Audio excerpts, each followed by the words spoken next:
On Wednesday night, the teams behind some of the best projects funded by the EU's LIFE programme received well-deserved awards for their efforts.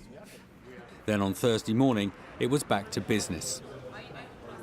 This session looked at how cities are helping the EU to fight air pollution.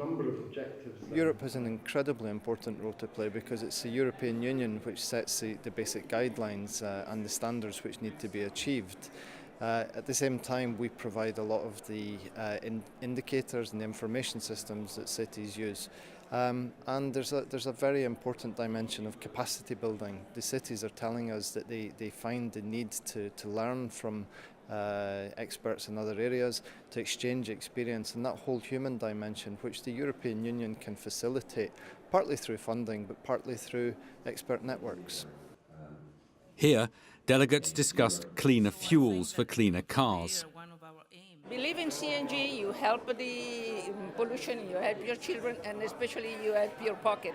Because for an example, you drive from Milano to Rome, that is 600 kilometers, with a Panda with €6. So I think that's a good reason to buy CNG.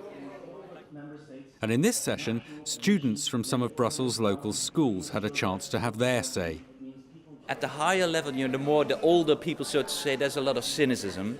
And what you saw in this room was young actors who say, hey, this is interesting and it can change. And I think that enthusiasm, we need it far more often here in Brussels. Well, I guess I wanted to see what the European Union was actually doing about the environment because, we get told a lot about the problems, but at least I haven't ever seen actual actions being made for them. So I expected to hopefully learn something about that. Well, first of all, I'm glad that policymakers realize that this aspect is also very important to youth. This was primarily about youth, and that's why there were so many students here. So for me, that's very important to know that they are concerned about us. In the afternoon, Commissioner Janusz Potocznik took a short break from the debates to visit the Green Week exhibition. I think pretty much is the support to the actions which we have in mind that we would propose in autumn.